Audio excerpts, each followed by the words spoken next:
চরিত্রহীন চালাক না, জিনা, ব্যভিচার, নারী, ছবি, অশ্লীল দৃশ্য, মদ, জুয়া, গান, বাদ্য, হারাম, এই নাফরমানিতে যে লিপ্ত পৃথিবীর কোন বিবেকবান তাকে ভদ্রলোক বলে না। পৃথিবীর একটা কুত্তার জবানও যদি থাকতো তাহলে ওই কুকুরও তাকে থুতু মারত।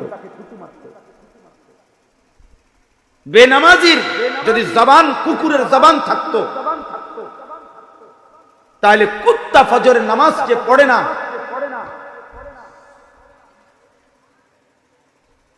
লা হাওলা ওয়ালা কুওয়াতা, এটাই হিসাব।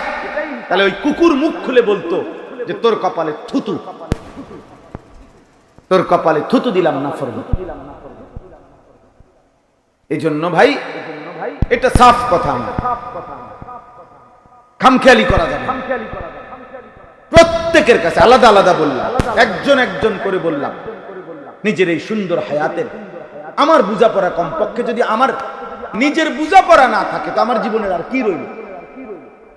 আরে পৃথিবীর কারো কিছু আমি বুঝলাম না, কিন্তু কমপক্ষে আমার ভালো মন্দ কোনটা, আমি যদি আগুন পানি না চিনি, আমি যদি আলো অন্ধকার না চিনি, আমি যদি কল্যাণ অকল্যাণ না বুঝি, আমার নিজের জন্য এই আহম্মকের বাতরান দেখে, এই পাগলের, এই মাতালের জীবন কি? কমপক্ষে তো আমি এটা বোঝা উচিত যে এটা আমার ভালো কোনটা, আমার মন্দ কোনটা। বলেন ভাই, তো বলেন আমার একজন আমি যদি আমার নারী, ছবি, অশ্লীল দৃশ্য দেখি তো আমার পরিণতি কি হবে? এটা কি আমি বুঝি না? এটা কি আমরা জানি না? বলেন, আপনাদের যারা বাবা আছেন আপনারা বলেন, আপনারা যারা সুদ কিস্তিতে লিপ্ত, যারা কিস্তি দিয়ে সংসার চালান, সুদে সংসার চালান, আপনার এই সুদ কিস্তির পরিণতি কি আপনি বুঝেন না চাচা? আপনার জিফুত মানুষ হবে এই সুদের টাকা দিয়া, কিস্তির টাকা দিয়া। আমি তো আল্লাহর কোরআন হাতে বললাম, কোন সুদখোরের সন্তান মানুষ হয় না, কোন কিস্তিখোরের সন্তান মানুষ হয় না বেটা। উপার্জনকারী প্রাণী হয়, ইকোনমিক্যাল অ্যানিম্যাল, অর্থনৈতিক প্রাণী হয়, মানে যে রোজগার শিখে, কোনো না কোনো কামাই রোজগারি করতে পারে, পয়সা কামায়, কিন্তু মানুষ হয় না। কেউ পয়সা রোজগার করা আর মানুষ হওয়া এক কথা না বাবা, এক কথা না। বহু চরিত্রহীন মানুষ আছে, চরিত্রহীনতার কাজ করেও কোটি টাকা কামাই করে, তাহলে সে মানুষ? যে নারী তার দেহ বিক্রি করে কোটি কোটি টাকা ইনকাম করে তো সে সফল? কই পয়সা তো কামায়। কথা বুঝেন নাই? তাহলে উপার্জনকারী হইলেই কি মানুষ হয়ে গেছে? এটা না। আল্লাহ যে চিনে, সিজদা যে চিনে, গোলামি যে চিনে, আখিরাত যে চিনে, নিজের গন্তব্য যে চিনে, আমি যাচ্ছি কোথায়, যাব কোথায়, আমি থামবো কোথায়, আমার শেষ কোথায়, আমার পরিণতি কি, আমার গন্তব্য কোথায়। প্রতিদিন আমার চারপাশে যে মানুষগুলো মারা যায়, এদের মৃত্যু মানে কি? এরা মরছে কেন, যাচ্ছে কোথায়, এদের এরপরে কি হবে, আমারও বা কি হবে? এই এতটুকু বুঝ দিমাগ যার নাই, গন্তব্য যে জানে না, মঞ্জিল যে চিনে না, আখিরাত যে বুঝে না, সিজদা যে বুঝে না, আল্লাহ যে চিনে না, গোলামি যে চিনে না, খোদার কসম এটা মানুষ না, এটা পুরাটা জানোয়ার, পুরাটা জানোয়ার, এটা আস্তা জানোয়ার, এটা আস্তা জানোয়ার। সেজদাবিহীন জিন্দেগি যুবক, মনে রাখ বাবা, সেজদাবিহীন জীবন, আল্লাহবিহীন জীবন, ঈমানবিহীন জীবন, নবীবিহীন জীবন, সুন্নাতবিহীন জীবন, কুত্তার জীবন, কুত্তার জিন্দেগি, কুত্তার জিন্দেগি, কুত্তার জানোয়ারের জীবন। যে জীবন সেজদা করতে শেখে না, এই রাত কাটাইতেছ জানোয়ারের রাত।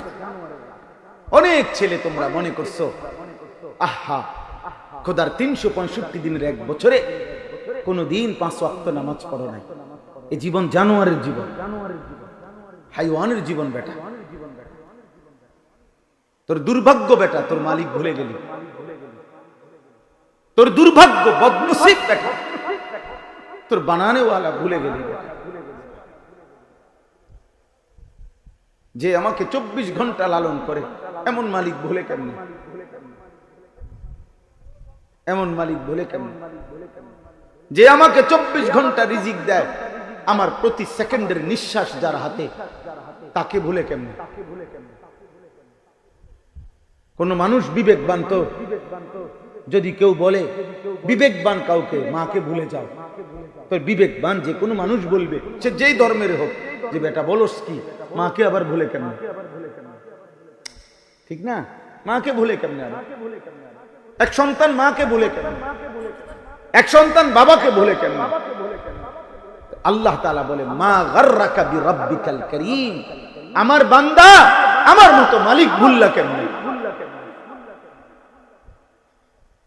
আমাকে ভুললা কেমনে?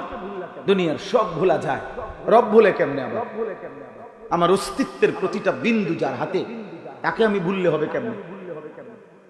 আমার বেঁচে থাকা, আমাদের হৃদয়ের স্পন্দন, আমাদের হাসি কান্না, আমাদের শ্বাস নিঃশ্বাস, আমাদের চলন বলন, আমাদের উঠা বসা, আমাদের এক এক সেকেন্ড বেঁচে থাকা কার হাতে? তো তাকে ভুলে কেমনে?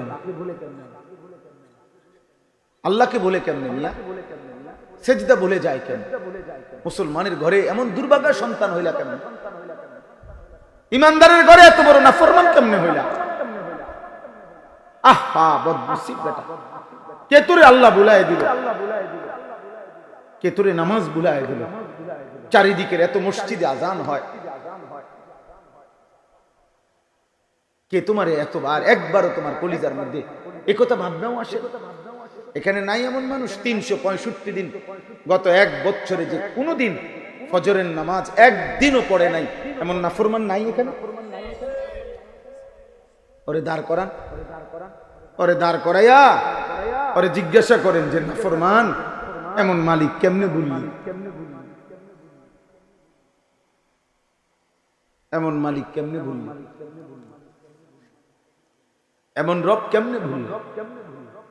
ইয়া আইয়ুহাল ইনসান মা গাররাকা বিরাব্বিকাল কারীম। আল্লাহ বলেন, হে মানুষ, আমার মতো দয়ালু মেহেরবান করুণাময় আল্লাহ রবকে কেমনে ভুলে গেলা? কে তোমাকে ধোঁকা দিল?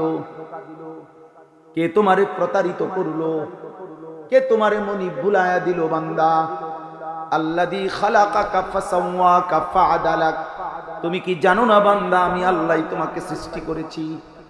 আমি তো তোমার দেহের অঙ্গ প্রত্যঙ্গ লাগাইছি, আমি তো তোমার দেহের অঙ্গ প্রত্যঙ্গ সাজাইছি, সাজিয়েছি আমি।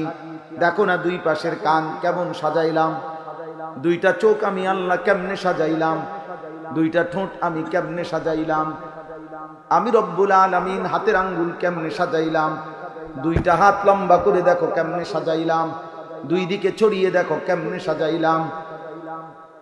রব্বুল আলামিন বলে, ফি আইয়ি সূরাতিম মা শাআ রাক্কাবাক, কেমন সুন্দর আকৃতি দিয়ে আমি চেহারাটা সাজাইলাম।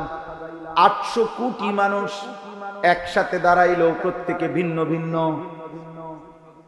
কিন্তু সবার নাক একটাই, চোখ দুইটা, সবার কান দুইটা, অঙ্গ প্রত্যঙ্গ সমান সমান, কিন্তু চেহারার ডিজাইন ভিন্ন ভিন্ন।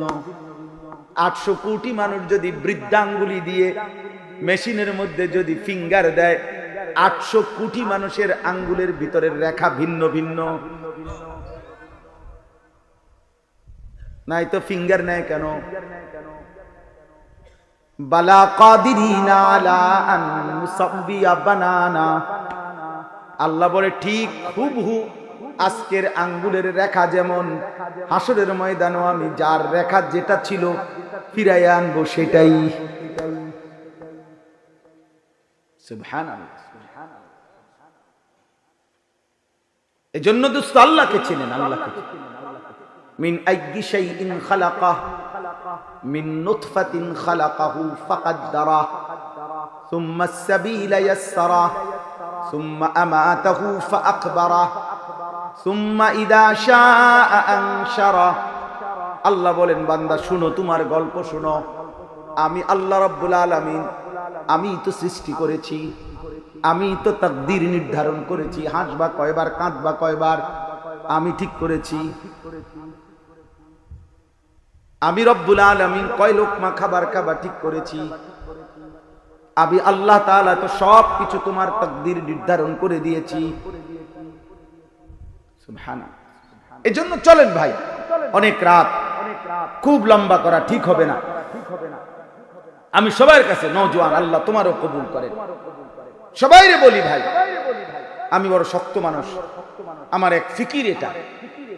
আপনারা প্রত্যেকেই আমার আগে মৌলানা সাহেব, আমি আইসা যেটুকু শুনলাম, ওযু করতেছিলাম, এই কথাটা শেষ বলছেন উনি, এতটুকু আমি শুনছি যে আপনি আপনার পরিবারের ব্যাপারে এই ফিকির করেন যে তাদের জিন্দেগি যেন আখিরাতের জিন্দেগি হয়, আখিরাতের জিন্দেগি হয়।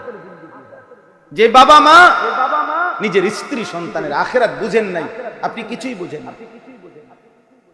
বিল্ডিং দালান আপনি যাই করে দিছেন, সর্বোচ্চ 20 বছরের মাথায় এগুলা ভাঙিয়া ফেলবে, এগুলা থাকবে না, এটি চলবে না। আপনি যা ফার্নিচার গড়ে দিয়ে গেছেন, সর্বোচ্চ 20 বছরের মাথায় আপনি কবর থেকে আইসা দেখবেন আপনার বানানো ফার্নিচার একটাও গড়ে নাই, এটি পুরান হয়ে গেছে, ফালাই দিছে।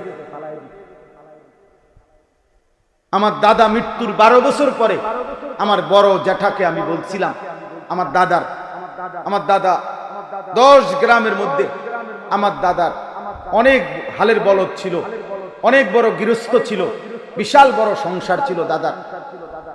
আমি বলছি জ্যাঠা, 12 বছর পরে আমার জ্যাঠা, আপনি প্রথম বড় জ্যাঠা, আমার দাদার রেখে যাওয়া একটা স্মৃতি চিহ্ন কিছু আমারে দেখান, একটা নুনের বাটি, একটা প্লেট, একটা বাটি, কিছু। আল্লাহর কসম আমার জ্যাঠা চোখের পানি ফেলে বলছিল, ভাতিজা না, তোরে দেখাইবার মতো আমার বাবার স্মৃতি আমার ঘরে কিছুই না, কিচ্ছু নাই। দুনিয়া ফেলে দিছে, আব্বা বংশধর ফেলে দিছে, বংশধরই ফেলে দিছে আপনার অর্জন। আল মালু ওয়াল বানুন জিনাতুল হায়াতিদ দুনিয়া ওয়াল বাকিয়াতুস সালিহাত।